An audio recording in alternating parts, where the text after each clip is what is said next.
let's go to Parramatta now, where they're thinking, there's a lot of e-bikes on the road and these are getting dodgier and dodgier. These are motorised bikes, right? You see them all around boats. Motorboating is something very different. But they're like low-powered motorbikes, basically. I think they're like, 25 cc's. But a lot of people who do Deliveroo, Uber Eats, they get these bikes and that's how they get around. That's how they earn a buck, delivering you your food. Well, they've decided it's getting unsafe because there's no licence for these people getting around on these putt-putt bikes. And here's another opportunity for us to regulate. You can't even jump on an e-bike anymore, says the city of Parramatta. You're gonna have to get a licence. So what they're saying is, there's a lot of Indian and other ethnicities getting around on these e-bikes making money because well, that's what they've said. They literally said it. If you go read the story online, they actually I wasn't going to go there. They specifically point out Indians. So it would be different if it were white people on these bikes? What they're saying is they have foreign licences. They don't have Australian licences. Therefore, they don't understand the Australian road rules, so they don't know how to ride a bike on Australian roads. Absolute garbage. I'm sorry, if you don't know how to ride a bike of any persuasion, you probably didn't get taught very well as a child. I don't think it matters whether you're black, white, brindle, whether you came here from India or Pakistan or Africa or anywhere else on the face of the planet. You can ride a bike just as badly as anyone who was born here. Why do we want to take away all these freedoms? Because, of course, the great thing about a bike, and they said, people say, they should be registered because, people run red lights on bikes and they should have speed cameras because people get upset, motorists, oh, my God. But the great freedom of a bike is that you don't have to obey the rules. You can evade the rules. And if you take that away from cycling, what's the point of cycling? I'm buying a bike. I did not see that tape coming. You just sold it. Caleb Bond, the world's only conservative pro cyclist. That's. I don't want the bike lanes. He dons the lycra every weekend. That's right. I don't want the bike lanes. I just want to be able to ride on people's rooftops. Firstly, people say that Indians are not as good drivers as Australia, don't know how to drive. They are 10 times better than Australian drivers. I have been driving around in New Delhi and the things that those fucked up drivers do, honestly, incredible. There is a reason the road toll there is approximately $140,000 a year, but still, the fact that they get anywhere all the time. It's incredible. It's amazing. I've seen them, and it's like this sort of hive mind. They turn a road that was meant to be 2 lanes each way, and it turns into a 7-lane road with 3 lanes squeezed into the 2 lanes one way, 3 lanes squeezed into 2 lanes the other way, and then 1 lane right in the middle where people are driving straight at one another and then dodging each other at the last minute in this kind of crazy tuk-tuk game of chicken where if you veer 1 centimetre to the rest and never check your rear-view mirrors, if you do, you're dead already. Because you can't afford to take your eyes off the road for 1 microsecond. It brings you closer to your maker. Give them some respect. Give the e-bike riders some respect. They should be watching and learning. Because they say, it's a danger to people on the footpath. Oh, little old ladies. Not too many of them. But let's be honest. There are. This is what we're talking about here.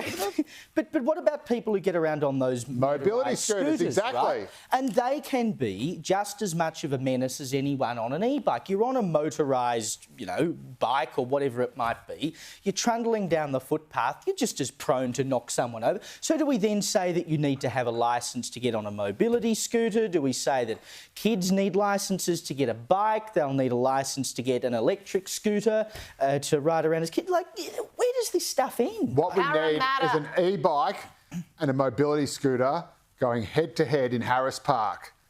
Survivor takes all. I want to see drag races, actually. Can we get drag races of mobility scooters and e-bikes? In your local council library even as we speak. I'll even put up a small purse for a prize to make it happen if someone can organise it. But I'll tell you who you wouldn't want to see in a drag race. That's an electric vehicle, right? Now, actually, I should admit, some of them are pretty fast, particularly the Teslas. But the big problem with the electric vehicles, of course, is they don't make any noise. You don't want a drag race. You want lots and lots of noise. And I'm certainly not the only one who seems to have a problem with electric vehicles, because the market has really softened. People they're not buying them in the same numbers that they were, because, of course, they've worked out that it's all a bit of a sham. And one of the great shams of it all now is that there's no resale value in these things. Now, there are two reasons for that. One is that the price of new electric vehicles keeps going through the floor. Again, because they can't sell them. So the manufacturers are now reducing their prices on the shop floor significantly. If you want to buy a Tesla Model Y, that's gone from $72,300 to $60,900. That's a pretty big drop. A Peugeot E2008 has gone, would you believe it, from $63,000 to $39,990. That is a real reduction in the price, because they really need people to buy them. Now, the consequence of that is that if you bought it for $60,000 last week and now the car's worth $39,000, if you go and try to sell it in a year's time, the depreciation is at least $20,000. We all know you drive a car off the shop floor and you lose value, but you lose even more value with electric vehicles now because the prices keep going down.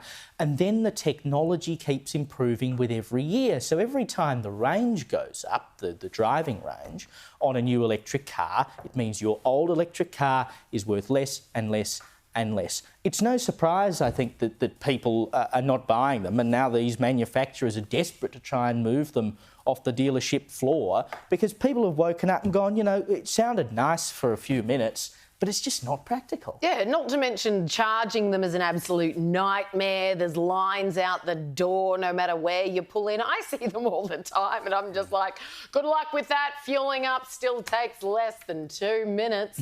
But the angle that some people have taken on this, like finance giant Ross Gerber, saying that, no, this is due to Musk. I love that. And all the he keeps coming out with all this conservative claptrap and saying all these controversial things, and that is what people think of when they decide not to buy a Tesla. So he is literally I reckon he's onto laying something. No, yes, I do. Because who buys a Tesla? Why do you buy a Tesla? To signal to the world what a progressive, planet-loving, touchy-feely, you know, nice super guy I am. But Elon is that. It's the ultimate virtue signal. And then when Elon goes on, you know, X or whatever it's called now, and says, you know, annoying, uncomfortable things like, oh, I believe in free speech or whatever, and suddenly he's a pariah of the left, then suddenly your Tesla is signalling the opposite thing. This giant $70,000 virtue signalling exercise is suddenly signalling the wrong virtue. It's signalling a vice. And so suddenly, like, oh, I'm not going to take it out of the car, because people will think if I drive my Tesla,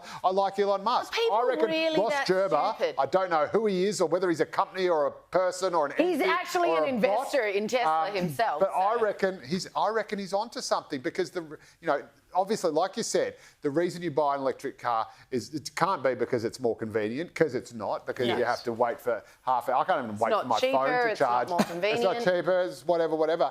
You do it to show the world you're a massive prog rock wanker. And if Elon Musk... That is what I think every time I see one. If Elon Musk is suddenly the opposite of what you're trying to say to everybody, then suddenly your Tesla is worthless. Well, and as for the Peugeots, well, we all know why they're worthless. Because they're Peugeots. Well, who on earth would want to buy a Peugeot? Yeah, but honestly. Joe, you can't lecture. You can't lecture on cars when you're getting around in a clapped-out old Ford Falcon that had an infestation of German cockroaches. Hey, it's this close to being vintage. That has been fumigated, and I now just need to get it to the panel beater for the front, because I had another incident in the Aldi car park. But that's another story. We'll have to see that's German, not French. If you can get an electric conversion kit, would you do it to your Ford? No, it's already converted to LPG. Oh, well, there you go. It's already like boom, boom, convert anything to an EV? That's a waste of an almost vintage model. My mechanic Peter, who believes that the human race was founded by giant alien visitors to the pyramids of Gaza.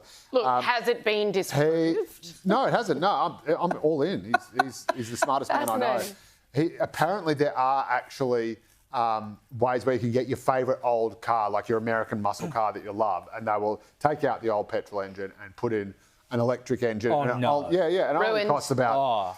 That's sacrilege. $70,000 or $80,000. That's sacrilege. Wow. It's a ridiculous amount. You can buy You can buy almost 2 Teslas for that. Imagine taking an old Mustang and turning it into an EV. Nah, And then you have to put in there should be laws a against tape that. recording of the muffler. Now, outlawed. Any Prime Minister worth a grain of salt would just be like, don't touch the vintage car.